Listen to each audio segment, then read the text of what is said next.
এক গ্রামে থাকত ছোট্ট এক ছেলে, রাফি। সে খুব দুষ্টু ছিল, কিন্তু একটা গুণ ছিল, সে কখনো মিথ্যে বলতো না। একদিন রাফি বনের ধারে খেলতে গিয়ে হঠাৎ দেখে এক লোক গাছের নিচে অজ্ঞান হয়ে পড়ে আছে। রাফি প্রথমে ভয় পায়, কিন্তু সে থামে না, দৌড়ে গ্রামের লোকদের ডাকে। গ্রামের মানুষ এসে লোকটিকে উদ্ধার করে। পরে জানা গেল লোকটি একজন ধনী ব্যবসায়ী, পথ হারিয়ে বনে ঢুকে পড়েছিল। তুমি যদি সময় মতো আমাকে সাহায্য না করতে, আমি হয়তো আজ বেঁচে থাকতাম না। তুমি সত্যিকারে সাহসী ছেলে।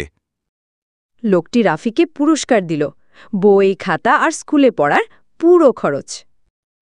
রাফি খুব খুশি হয়। এবার সে আরও মন দিয়ে পড়াশোনা করে। এই গল্প আমাদের শেখায়, সত্য কথা বললে, সাহসী হলে জীবনে পুরস্কার আসে। সত্যবাদী হও, ভালো থাকো।